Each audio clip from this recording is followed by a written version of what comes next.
this year as we go by. So I think we're ready to hit the content, Andy, and I think I probably, and thank you to our sponsors, United Health Group. Thank you so much for being a sponsor, and then of course, WECO, my company, is a sponsor as well. Next. So just to start with some announcements, we've already done the welcome to the new members. We're really seeing a lot of new members this year. We've seen a lot of activity between December and January. We want to, of course, thank United Health, which has been our first corporate sponsor. This is the first year that we've gained so much momentum with this meetup that we've decided that we have to start asking for a little bit of help and paying for it. Before my company, WECO, had been funding all of it. So now we're getting some contributions from sponsors and members to defray the cost. So the program lineup that we have for this spring, we meet every other month. So it is always on the last Monday of every other month starting in January. And the programming begins about 6 o'clock. You can come about 5:30 to eat, talk to people. The cafe's open even earlier if you need that. So what we will be doing this spring is the next one that we have coming up in the end of March is going to be the art of the alt tag. And in all the work that I've done in accessibility, since I started in 2008, the biggest question I get all the time is how do I write a good alt tag? How do I know it's long enough, it includes enough? So we're going to be talking about that. And what is the next topic that we have, Kelly and Andy? Process. It's the part two. Part two of the process of accessibility. Yeah. Yeah, we may be switching that because we have somebody that we want to bring in to talk to you and he's not available, Matthew Lucan from US Bank. And so he's not available, but so if we've got other people that have proposed topics, if you have one that you want to do this spring, we're looking at some from Bill Tyler from United Health. We could slot you in possibly for that one. And that's going to be in early June because everybody is going to be out of town last Monday in May, of course, for the holiday, which is weird to think that we're already thinking far in advance. So, but we didn't plan the entire year this year because we really wanted to have, last year we did, which was nice because you knew what to expect. But we wanted to give some more flexibility because we're getting so many new members. So if something you learned tonight sparks an idea and you want to contribute, this meetup really belongs to all of us. Yeah, WECO started it and we staff it and run it, but it really is a resource for everybody that's a member. Just a quick update on the membership, the transition to paid membership. So how it works is that when you sign up for the meetup, that you get a 60-day trial period. We figure that'll give you a chance to temp one to see if it works right for you. And then the cost for individual membership is $50 for the year. You can pay per meetup, and that cost is $20 per event, correct? And then, of course, if your company wants to be a corporate sponsor, we're just asking for a sponsorship fee of $500 for the year, and then as many people that work for that company that want to come can come for free for that year. And it's actually been working out very well for us. So we just wanted to go over those parameters just to let you know what they are. It is by no means going to cover all the costs, but it does help us because as this gets bigger, now we have 2 staff that work on it, not just one. And it just gets to be more to manage. So any questions or any updates anybody else wants to make? Anything online, Andy? No questions yet. Okay. We'll just get right into the presentation then. Tonight, what Sarah and I are going to be covering for you is making social media accessible. And when I was doing the research for this, I do the social media for WeCo. So, and I actually have a degree in communication. So being able to do, I didn't do the social media when we started the company, but being able to take over it has been really kind of a joy for me because my background has always been writing. And trying to figure out how to get people to read really short things is kind of fun. I mean, I'm sure you guys are all kind of on board with that.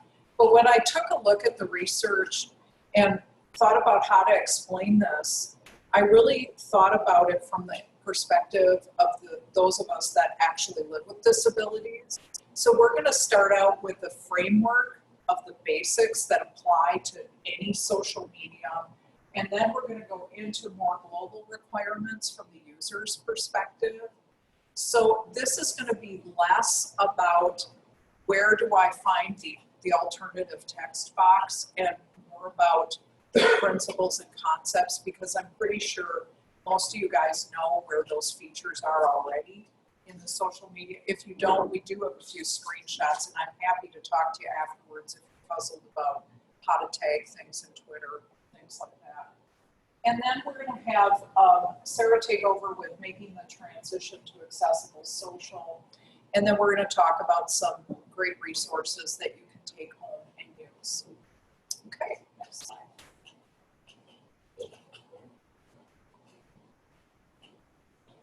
And this is us looking really good. So anyway, yeah, I look like I had a fan going on the picture. I did not. Okay, all right, so let's talk about the basics of social media. And I need the slides because I'm doing this off the top of my head. So basically, there are some really easy things that you can do. And some of these things are things that Sue Ann, our Director of Accessibility Services, her and her team of accessibility specialists advise our clients to do on websites. But one of the basic things is to make sure that there is some sort of contact information on your social media page for someone that's having difficulty accessing it. And this could be, you know, your communications department. It could be you personally, who knows? But whoever it is, make sure that you brief that other person at the other end of the phone line or the email. Because we've done this where we've advised people, put a contact information in there, and then someone calls because they're having an issue and the person answering the phone doesn't know how to respond to them, so that's important. This seems like a no-brainer, but it's helpful in a lot of ways. Be sure to include both phone number and email address, because I know among users within our own staff team that we have people that would much rather talk to you on the phone because email is more problematic for them. So having, you know, one or the other, and then we have people on our team that have speech impediments that would rather email than talk. So, you know, it depends. But also, this is a really great idea because a lot of us, when we get kind of into our social media shell, we think about getting people over to our website. We don't realize that sometimes people find our Twitter feed and they just want to call us and talk to us and buy what we have. So I think that it's been helpful to us personally, making our contact information more accessible has actually been helpful in the sales process too. So the different, I knew the next question I was going to get, where do I put this stuff? So this is our LinkedIn, our corporate LinkedIn page. And what I did is I went into our kind of about us thing, designed and delivered by professionals who live with disabilities, and then I made sure that our email address and our phone number was right in that information box so that it would be easier.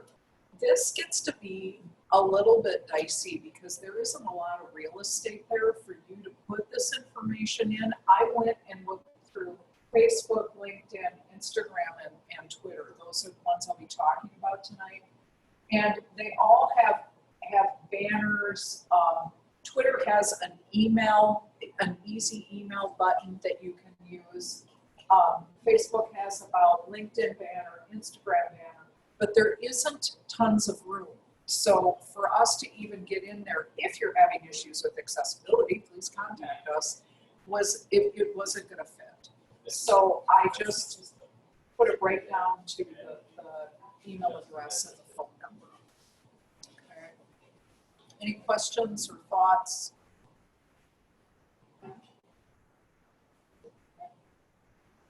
Next. This one I thought was interesting, and some of these ideas I actually got from a group of digital technologists who work for government, and we're going to be giving their resource in a minute.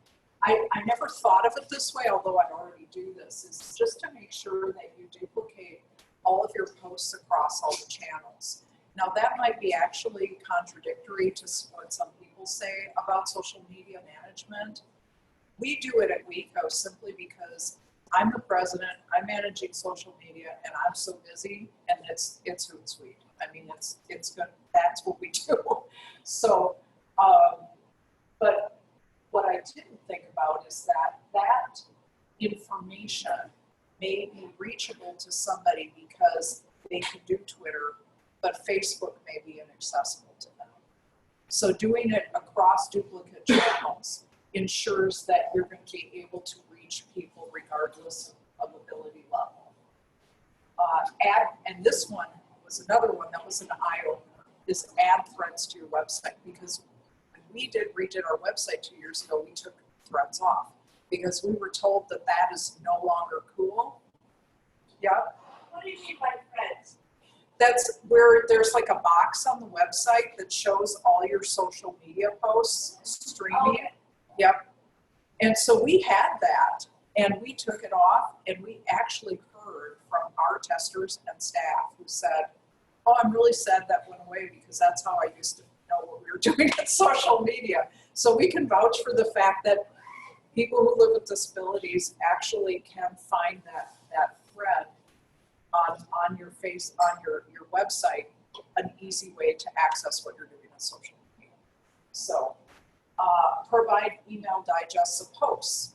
So one thing I wanted to say about that is that I am a late baby boomer, and I know that boomer is like a bad word now, but I am a late baby boomer, and I have a lot of friends that are older, and they almost exclusively follow social media by email digest. It's really interesting because I'm not wired like that at all, but they never go into the page. And when I ask them why, they say, it's just too much static. All I want to know what you're doing. I want to know what my son's doing. And I just get a digest of the people that I'm interested in. So, and that demographic is the aging demographic. That's part of who we're attempting to reach, who's experiencing a lot of disability as they get older. And then also a no-brainer is put social media links on your website. Now I know that when Sue Ann's team is doing a lot of testing, that those social media links are there, but oftentimes they're not labeled.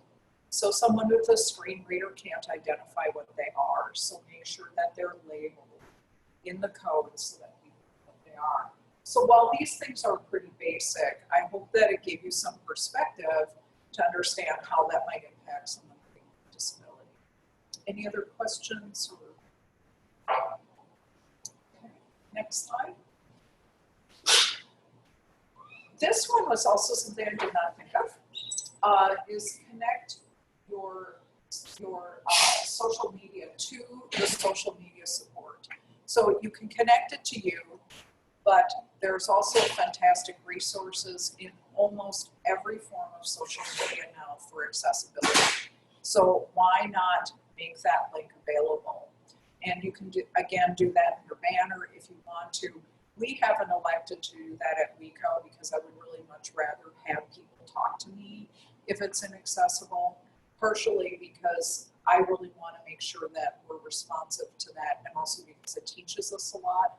But you may want to just, if it's something you don't feel you're equipped to handle, you could just route them right to Facebook accessibility, Twitter accessibility, so on.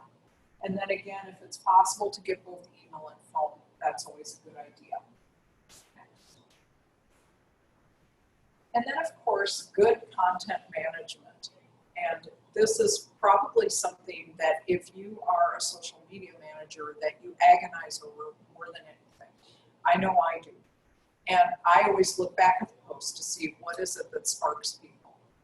What is it, you know, and it's never the things where I'm using tons of technical terms and doing a sermon. That never works. So it's pretty basic things that most of us are taught about social media management. Avoid acronyms, avoid making assumptions, use clear writing, do not clutter. I always take a look at my posts and try to think about a class I used to take in college that I adored. There were only 9 of us in it. We were just the 9 English literature geeks with the professor, and the entire class, she would have a sentence on the blackboard and we would spend the entire hour making it more concise. I really loved it. So I kind of do that with my social media posts. It's like, okay, what can I live without? You know, and really, you know, remembering that we're just trying to draw people in. We all have limited attention spans, especially those of us, I and a lot of members of my family live with cognitive disabilities. Shorter is definitely better. Next. Okay, so this one, I really liked this picture. I just searched in public images for third-party content, and it's, if you can see it, it's a picture of somebody trying to blowtorch through this giant chain. If you can't vouch for accessibility, say so, if it's feasible to fit it in. So if you're linking to something, it doesn't happen tons to us because so much of what we post about has to do with accessibility, so the people that are writing it already are on guard about that. But if you're linking to something that is really blatantly inaccessible, you may want to just put a little comment about can't guarantee the accessibility of this link or may not be accessible, just so that somebody knows if they click on it, if they're going to be going into this kind of wild west of inaccessibility. And also I encourage people always is to vote with your feet, your dollars, and your use. Is that if somebody can't create something that's accessible, find somebody who can and post their information. You know, we don't always have that luxury, but more and more I think we're starting to be able to have that choice as people are more aware. Next. Global requirements. And these are broken down according to users. So at WeCo, we tend to talk about our staff and our testers who are low vision and blind as non-visual users. And for a non-visual user, what they're going to need is an alternative text tag or caption.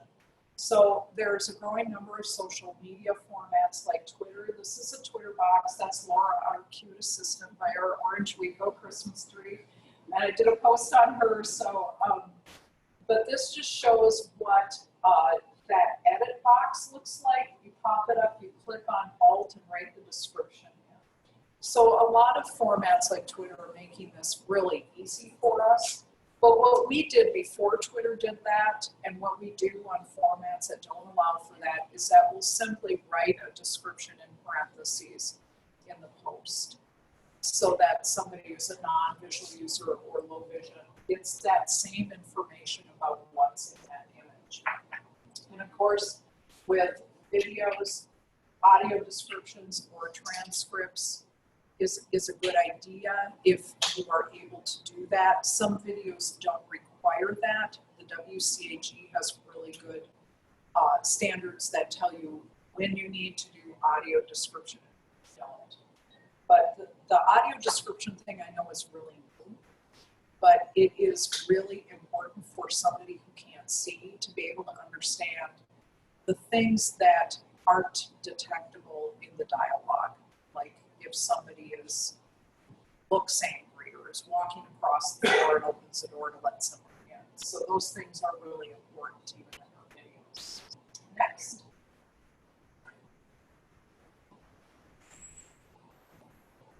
Okay, so for users who live with deafness or hearing challenges, video captioning is absolutely a must, and it is no longer cool to use auto caption and not correct it. Okay, there was a period of grace we had there where nobody knew how to do it, and we'll be on that. So, you know, I've gone in and redone our captions in YouTube, and it took a little bit of work to do. Now we use a company that does our live captioning for meetups and things, Caption Access. They do all of our captioning for videos. They correct all our captioning. And honestly, it doesn't break the bank. There are a lot of good people out there that do it, and it's not very expensive. Another suggestion is make sure that you're using high quality sound. Because if someone is hard of hearing, as a growing number of us boomers are, you know, it really does help to have a higher quality sound that you can pick up. And caption tools that I found that were suggested were Overstream, Caption 2, and Magpie. And I know State of Minnesota recommends Magpie too. So there are plenty of things out there to choose from, and things that I think are well easy to afford. Next. Cognitive users are always kind of the challenge that people don't get. And a lot of times I hear from clients, I don't really have to worry about cognitive. Well, cognitive is actually, I think, one of the toughest categories because it really involves good content management. And it's really important. I like this picture because this is what I felt like actually earlier today. I'm going through kind of, believe it or not, a difficult bout of depression right now. And I'm trying to answer client emails and help staff, and I have all of this stuff swirling around my head, and that's what it kind of feels like to me. So when I read something, if it's clearly written, if I can understand it immediately, it's much more impactful for me. Also, visuals help. One thing that I do when I do social media, if I'm linking it to somebody else's article and the image that's attached to it doesn't really give any meaning to the social media feed, then I swap it out for something that I think is more, that's going to give more meaning. Because as someone with a cognitive disability, I rely on visuals a lot to be able to understand things. Okay. Recaps and digests, again, digests of things like Twitter chats or, you know, recaps of your feed are really helpful because for some of us, if we can sit down and just read something in a line rather than watch it float by on a screen, if we could take our time and read it, it's a lot easier to comprehend. Next. Mobility challenge users, and I have to say of all the things I researched, I learned the most out of this one. So, of course, make links easy to reach. Don't bury them behind a million hashtags, because if you're dealing with somebody who has like a hand tremor or they have very little fine motor skill movement, that, you know, scrolling and things can sometimes tire them out. So make those links handy for them. And this was the thing that was kind of a big bulletin to me. YouTube players and keyboards speech recognition accessibility. That keyboard controls don't always recognize YouTube controls. And so I sent this over to our Dragon Naturally Speaking expert, Chad, who lives with limited fine motor skills, and he'll use things like pointer sticks, sticky keys, speech recognition. I said, Chad, is this true? What's your experience? And he said, actually, I can reach them with keyboard navigation, but Dragon won't pick them up. So there's something there about YouTube players and keyboard and speech recognition accessibility. What was recommended as the fix was using a YouTube wraparound that would default the captions on, so that the user doesn't have to turn captioning on. So he couldn't get the captions turned on in Dragon. And that's me. I'm switching with you. So. All right. Hi guys, I'm Sarah Emerson. You met me earlier, marketing manager over at the Braveview Workshop. So a little bit about the Braveview Workshop. For those of you that don't know, we are a satirical comedy theater right down on Hennepin Ave.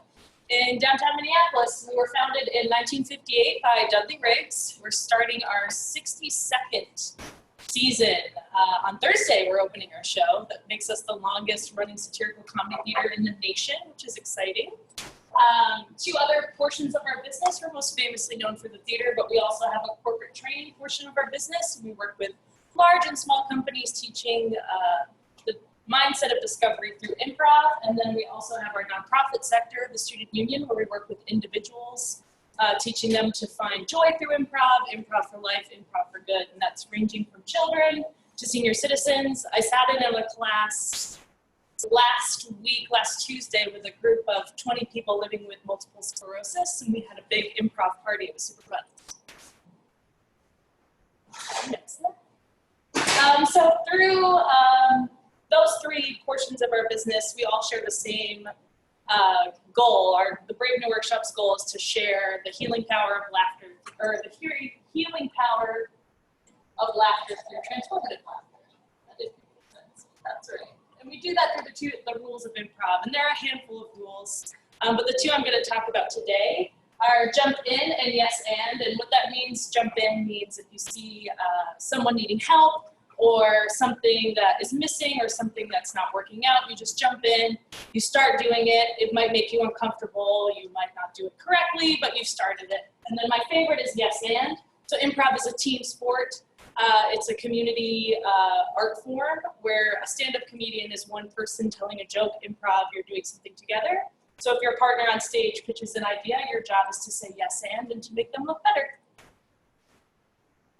So I've only been with the Brave New Workshop for about 4 months. So now that I've started to get a little grasp on what the company is doing with all those different branches, I've taken a moment to step back and look at that 62 years and figure out, where are we dropping the ball? What's missing? Where could we be sharing transformative laughter that we aren't currently utilizing? And I had the great honor of meeting Lynn and her great team here at WeCo in December. And it really clicked for me then that was where we were missing the piece. Accessibility and technology has changed a lot since 1958. We're a small, scrappy company, and we might have just missed a couple pieces, and that's from our theater to our website to our social media. But we're an arts organization, so our budget is extremely small. So how are we going to start sharing our passion of sharing transformative laughter with everybody? And we really found that social media is a really great tool for us to get started. It seems like a really big iceberg to start chipping away at. And we decided to start with social media because, one, our budget is super small. Two, we're a small team. We don't have a lot of resources to get started. And I really like social media because it's a timeline-based platform. So if you're jumping in and you maybe not be perfect right away, you're going to start with one post, and then the next day you get to try again with another post, and you just get better the more and more as time goes on.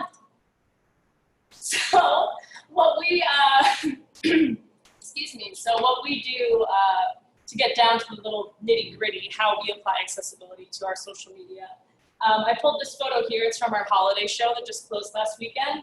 It was called Getting Plowed, a holiday survival guide. So a lot of our marketing materials included our actors drinking in the snow.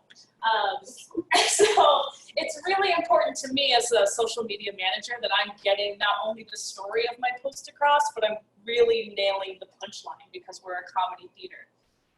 So we focus mostly on Facebook, Twitter, and Instagram. And looking back at the history in 2019, we were relying on the automatic alt tags that Facebook created. So looking at this photo with Lauren dumping liquor down Tom's throat, our caption would have said something like, our last chance to get plowed closes Saturday at 8 p.m. The alt text that Facebook created for this was 2 people text. And you're really missing the joke of Lauren dumping liquor down Tom's throat. So I am excluding people with screen readers from getting the joke. So it was really important to me to take the extra 2 seconds, the $0, and go in, create the alt tag that described this image. And that's really how simple it is for us. And now that we're really starting to tackle the challenge of accessibility, we're starting to realize how easy it is. And we couldn't be happier that we just said yes and we're going for it and we're making it better. The other thing outside of the creative that we do with our captions is that we keep it to 2 sentences. So it would say, last chance to get plowed, which is our hook, kind of our joke, the information about the show closing. Then we'll put the short link there, and we always describe where the link is going to go. So it's kind of like a CTA. We'll say, buy your tickets, see the schedule, wherever that link is going to go, we like to describe it before people click on it. And then we put kind of the marketing hubbub at the bottom. So we'll put all the hashtags at the bottom so that it's just not cluttering up screen readers or feed.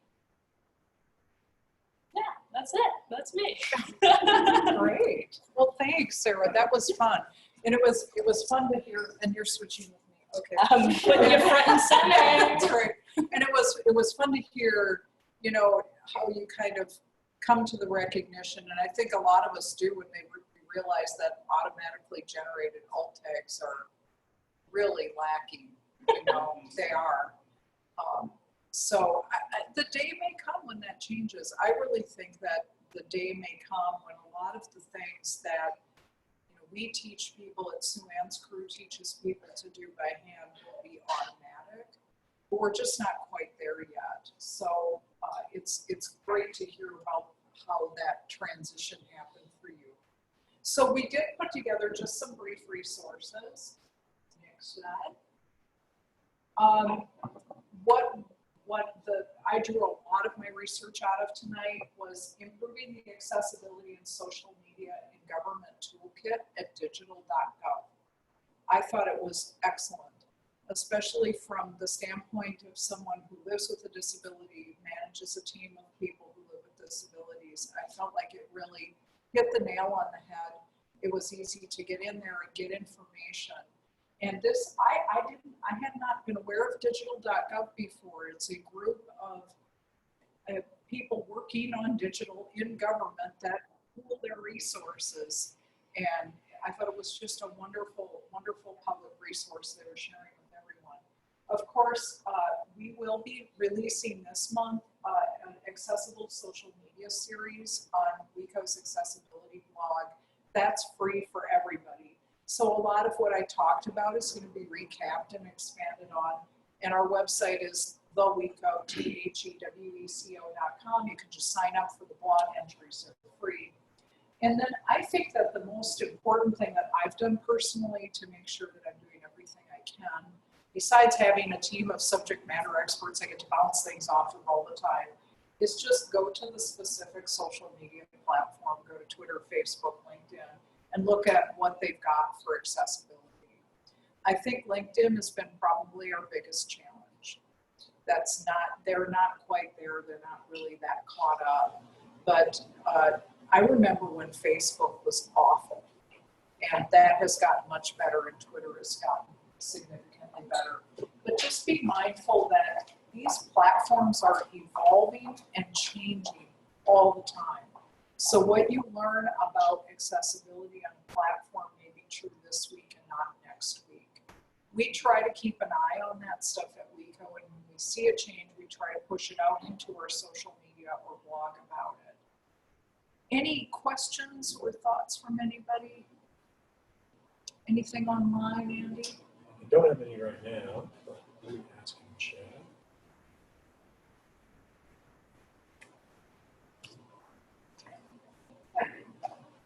Do you all have experience with live streaming or Facebook Live? That's a good question. We have talked about, so the question was for our remote audience, if we had had any experience with like Facebook Live and live streaming. That's something we've talked about doing here at WECO, but I have not, we have not actually done it. Partially because we move really slow. If we can't do something fully accessible, we can't do it. So like our live streaming just for this via Zoom took us a few years and hiring Andy to make happen. So if you do, is anybody on the call or anybody in the audience done live streaming via Facebook?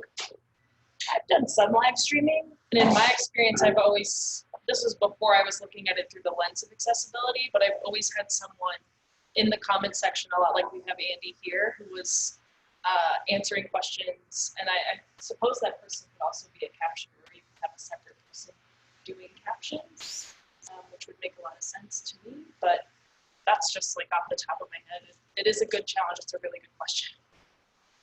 We've done a considerable amount of flying by the seat of our pants to get this company going. And I mean, I remember the early days before we bootstrapped Rico. We didn't have any money to spend on captioners. And we were interviewing people who were hard of hearing and deaf.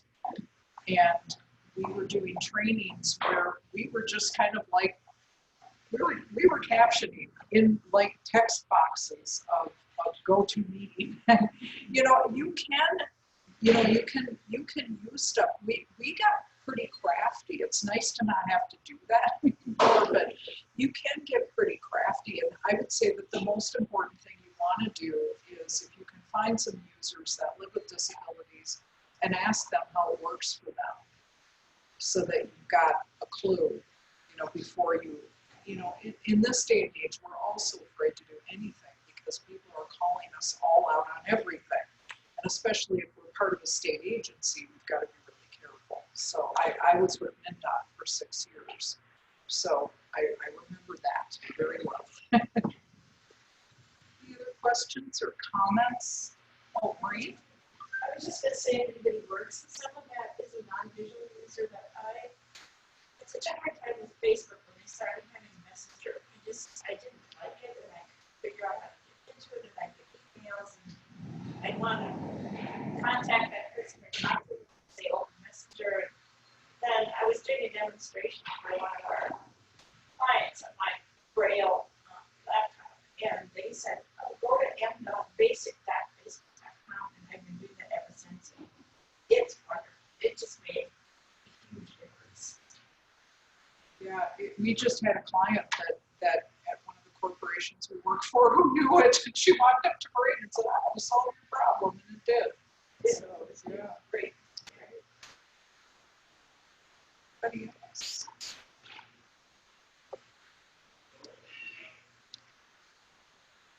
Well, that's the big program for tonight, folks. So, thank you.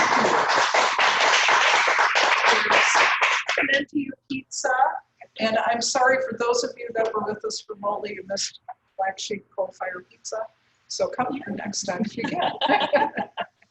But thank you so much for coming. And we do hang out a little bit afterwards and chat. So feel free to make yourself at home and relax. And thank you to everybody who attended online. We appreciate you with us. Did you make your part? Yes.